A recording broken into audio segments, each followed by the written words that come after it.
नमस्कार, मैं हूं कुमार गजेंद्र। जनपद ऑन द स्पॉट में आपका स्वागत है।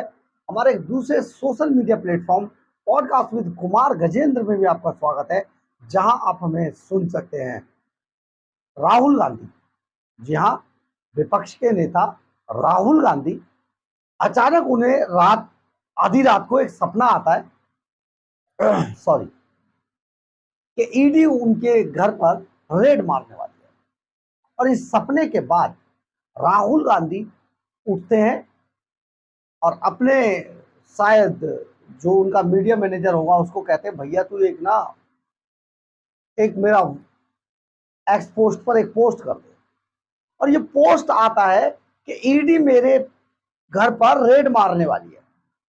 और ये जो रेड मारी जा रही है, ये रेड इसलिए मारने वाली है क्योंकि मैंने संसद के अंदर पिछले दिनों एक बयान दिया था, और वो बयान था चक्रव्यूह से संबंधित। यानी कि वो इतना महान और इतना बड़ा बयान था कि प्रधानमंत्री मोदी की सरकार घबरा गई, और उसको लेकर अब राहुल गांधी पर रेड होने वाली है।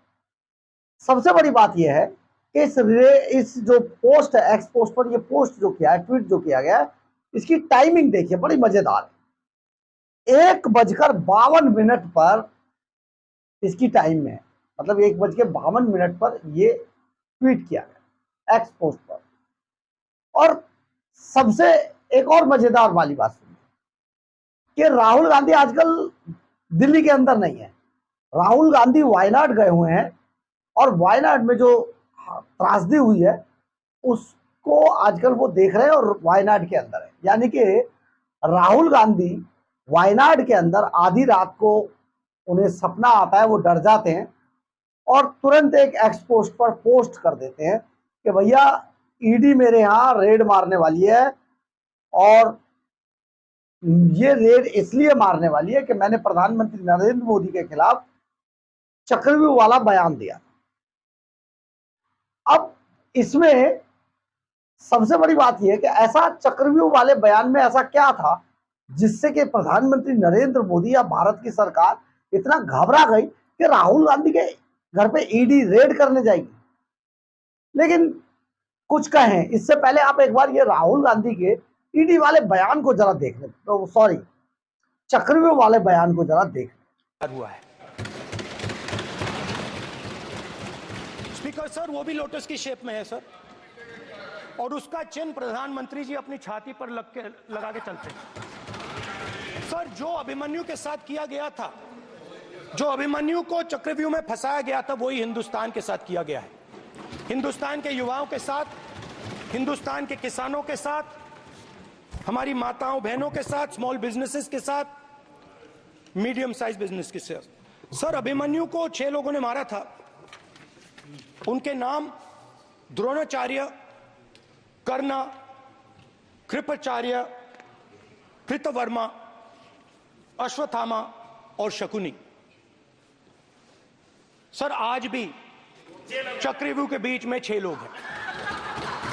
सर, चक्रव्यूह के बिल्कुल सेंटर में, चक्रव्यूह में हजारों लोग होते हैं सर, मगर उसके बिल्कुल सेंटर में 6 लोग कंट्रोल करते हैं। तो जैसे उस टाइम 6 लोग कंट्रोल करते थे, वैसे आज भी 6 लोग कंट्रोल कर रहे हैं चक्रव्यूह को। नरेंद्र मोदी जी, अमित शाह जी, मोहन भगवत जी, अजीत दोवल जी, अंबानी और अदानी जी कंट्रोल कर रहे हैं। आपने सुना होगा कि राहुल गांधी ने लोकसभा में क्या कहा था चक्रव्यूह वाले बयान में। उन्होंने सीधा सीधा कहा कि 6 लोग थे, उस वक्त भी 6 लोग थे, और यहाँ पर भी 6 लोग हैं मोदी समेत। तो ये 6 लोगों ने देश को घेर लिया है, चक्रव्यूह में फंसा लिया है, और देश का कत्ल करना चाहते हैं, देश का वध करना चाहते हैं, देश के युवाओं का, बेरोजगारों का। इस तरीके का ये बयान था। और सबसे बड़ी बात फिर इन्होंने आगे लिखा है कि अगर ईडी के लोग मेरे घर पे आते हैं तो चाय बिस्किट लेकर मैं उनका इंतजार कर रहा हूं, उनके स्वागत के। देखिए, राहुल गांधी को दरअसल क्या है कि राहुल गांधी को कुछ चीजें अचानक होनी शुरू हो गई हैं, और शायद उन्होंने जो अपना मीडिया मैनेजर जो बदला है, वो उन्हें इस तरीके की सलाह देता रहे। तो कोई ना, कहते ना, एक हंगामा मचाना ही केवल मकसद है। तो ये केवल हंगामे के लिए राहुल गांधी जिस तरीके की चीजें कर रहे हैं वो बड़ा भयावह है, बड़ा भयानक है, क्योंकि देश के अंदर ना होते हुए भी बयान पैदा कर देना, ना होते हुए भी विवाद पैदा कर देना, ये सारी चीजें राहुल गांधी आजकल कर रहे हैं। और सबसे बड़ी बात ये भी सुनिए कि वो हमारी जांच एजेंसियों को बदनाम करने की कोशिश कर रहे हैं। अब आप ये कहेंगे कि जांच एजेंसियों को कैसे बदनाम करने की कोशिश करें, तो हम आपको बताते हैं कि राहुल गांधी असल में किस बात से डरे हुए हैं और उनको किस बात से ये बात लग रहा है। देखिए, चालाक चतुर आदमी ऐसा ही होता है। और एक बात आपको और बताता हूं, जब से राहुल गांधी ने अरविंद केजरीवाल को गले लगाया है ना, तब से वो बड़े चतुर हो गए। जैसे केजरीवाल करते थे वैसी हरकतें राहुल गांधी कर रहे हैं, लेकिन वो ये नहीं आंक पा रहे कि केजरीवाल इतना सा और राहुल गांधी कांग्रेस जैसी नेता पार्टी का आदमी और आजकल लोकसभा में विपक्ष का नेता, बड़ा पद, लेकिन अपनी इमेज को कैसे आदमी डैमेज करता है, नहीं समझ पाता कि उसका असल में कद और पद क्या है, तो वो ऐसी हरकत करेगा। अब हम आपको बताते हैं राहुल गांधी दरअसल वो क्यों डरे हुए और क्यों वो एजेंसियों को बदनाम करने की कोशिश कर रहे हैं। देखिए, पहली बात एक समझिए कि जो एजेंसियां, चाहे वो ईडी हो, सीबीआई हो, दिल्ली पुलिस हो, कोई भी चीज, जब किसी के खिलाफ एक्शन करते, थोड़ा बहुत, देखिए मैं एकदम से ये नहीं कह रहा नहीं गलत नहीं होता होगा, होता होगा, गलत भी होता होगा, लेकिन इतना नहीं और इतने बड़े लेवल पर नहीं हो सकता। जब तक के कहीं चिंगारी ना हो तब तक धुआं नहीं उठेगा। चिंगारी और धुएं के बाद से मुझे याद आया कि मैं आपको बता रहा था राहुल गांधी क्यों डरे। दरअसल है क्या, राहुल गांधी के खिलाफ कुल अब तक 17 मामले दर्ज हैं, कुल 17 मामले दर्ज है, चल रहे हैं। और इन 17 मामलों में जो सबसे बड़ा मामला है वो नेशनल हेराल्ड अखबार का है। नेशनल हेराल्ड अखबार, ये इसमें 22 तारीख को इसमें पूछताछ इनसे हो चुकी है पहले।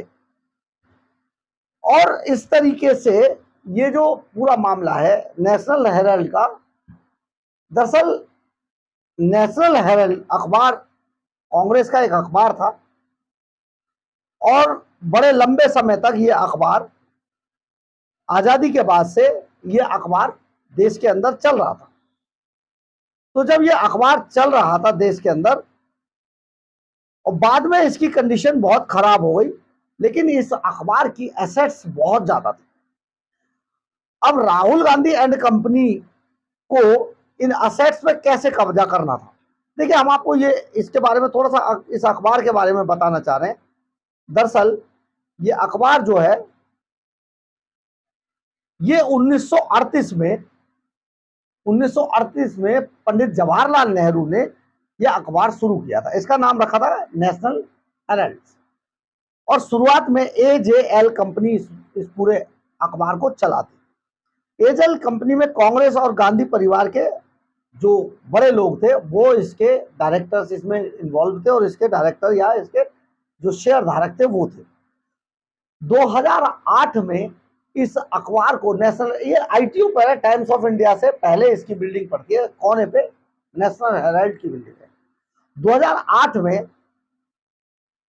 घाटे की वजह से इस अखबार को बंद कर दिया था कांग्रेस ने। मोतीलाल वोरा उस टाइम पर इसके सर्वे सर्वा हुआ करते।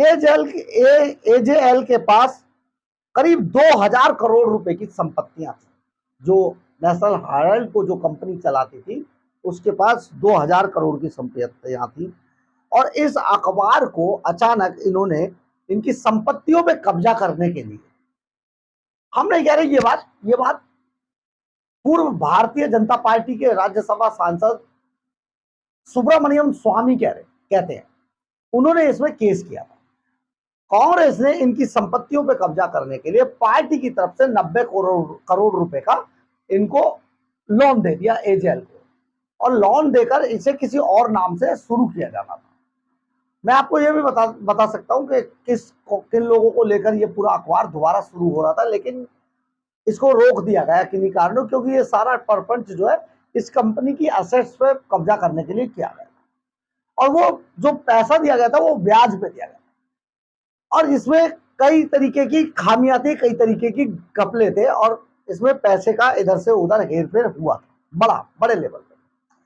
बाद में इस अखबार को लेकर जो सुब्रमण्यम स्वामी थे, उन्होंने सोनिया गांधी पर एक केस दायर कर दिया और वो केस चल रहा था।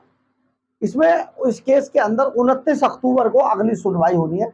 ये जब केस चल रहा था नेशनल हेराल्ड का, तो भारतीय जनता पार्टी को बहुत अच्छा लगा उस वक्त, और उन्होंने 2016 में प्रधानमंत्री नरेंद्र मोदी ने सुब्रमण्यम स्वामी को राज्यसभा भेज दिया। राज्यसभा जाने के बाद, क्योंकि सुब्रमण्यम स्वामी एक अजीब टाइप के कैरेक्टर है, तो उनकी बहुत ज्यादा दिनों तक पटी नहीं प्रधानमंत्री नरेंद्र मोदी से, तो आजकल उनको बाहर का रास्ता दिखा दिया गया, अगला टर्म उन्हें दिया नहीं। लेकिन इसमें जो सुब्रमण्यम स्वामी है वो मुख्य पार्टी है, और उनकी कंप्लेंट पर, उनके केस के आधार पर ईडी, क्योंकि मनी लॉन्ड्रिंग हुई, बड़े लेवल पर पैसे का घोटाला हुआ, तो ईडी इसमें जांच कर। 22 अक्टूबर को ईडी सोनिया गांधी, राहुल गांधी से कई बार पूछताछ कर चुकी थी, और अभी 29 अक्टूबर को इसमें अगली डेट है जिसमें सुनवाई होनी है। तो ये सारा जो मामला था, क्या आप सोचिए कि इतने करोड़ों अरबों रुपए का घोटाला, एक इस तरीके का जो ट्रायल हुआ, क्या उसमें ईडी जांच नहीं करता? करनी चाहिए थी। राहुल गांधी, तो इसमें क्या हुआ, जांच का सामना तो कोई भी करेगा। तो राहुल गांधी और सोनिया गांधी, गांधी परिवार के खिलाफ ये कंप्लेंट की सुब्रमण्यम स्वामी, और उस पर ये केस चल रहा है। ईडी उसमें जांच कर रही है, ईडी को जांच करने के लिए ईडी के उसमें एंगल आया। तो इस पर राहुल गांधी इन एजेंसियों को बदनाम कर रहे। तो क्या आपके लिए एक बड़ा सवाल है, क्या जब इतने बड़े लेवल पर एजेएल के अंदर, यानी कि नेशनल हेराल्ड के नाम पर इतना बड़ा घोटाला किया गया पैसों को लेकर, तो क्या इनकी जांच नहीं की जानी चाहिए थी? शायद बिल्कुल की जानी चाहिए, और यही हुआ भी। तो राहुल गांधी अरविंद केजरीवाल की तर्ज पर पहले ही शोर मचा देते, चोर आया चोर आया चोर आया, क्योंकि उन्हें पता है कि चोर आएगा। पुलिस आई पुलिस आई पुलिस आई, क्योंकि उन्हें पता है कि पुलिस तो आएगी। तो राहुल गांधी के मन में जो चोर है, वो रात के 1:52 पर वो चोर जागता है, और फिर एक ट्वीट कर दिया जाता है, दिल्ली से नहीं, वायनाड से, और देश के अंदर एक खामखा का एक सब्जेक्ट शुरू कर दिया जाता है। और हम आपको ये बात बहुत बार बता चुके हैं अपने चैनल के माध्यम से, कि चाइना और अमेरिका का फिलहाल बहुत बड़ा पैसा हिंदुस्तान की मार्केट में केवल इसलिए फेंका गया है, दूसरे स्रोतों के माध्यम से, अपने एजेंटों के गुप्त एजेंटों के माध्यम से, कि विपक्ष जो भी कुछ करे, प्रधानमंत्री नरेंद्र मोदी की सरकार के खिलाफ जो भी कुछ जरा सा भी मामला हो, उसे बड़ा तूल दिया जाना चाहिए, मीडिया में हाइप देनी चाहिए, एक हवा बनानी है, एक क्रिएट करना है, एक पूरा गुब्बार, ताकि विपक्ष ऊपर आ जाए और प्रधानमंत्री नरेंद्र मोदी की सरकार को डाउन करके उसे डैमेज करने की कोशिश की। तो ये जो एक इकोसिस्टम पैदा हो गया है, उस इकोसिस्टम का कमाल ये हुआ कि आज सारे चैनलों पे, सब अखबारों में केवल और केवल ये डिबेट चल गए। 1:52 में एक आदमी को सपना आता है, वो आदमी है राहुल गांधी, और उस सपने को लेकर आज पूरे हिंदुस्तान के अंदर एक डिबेट छिड़ जाता है। आप समझिए कैसा इकोसिस्टम देश के अंदर काम कर रहा है, जो देश को कमजोर करने की कोशिश कर रहा है। बहरहाल, अगर आपको हमारी खबर अच्छी लगे तो आप इसे लाइक, सब्सक्राइब और शेयर जरूर करें। कमेंट्स बॉक्स में अपनी राय जरूर लिखें, इससे हमें बहुत ऊर्जा मिलती है। और अगर आप हमारे चैनल पर नए हैं तो हमारे चैनल को ज्वाइन करना ना भूलें। जय हिंद, जय भारत।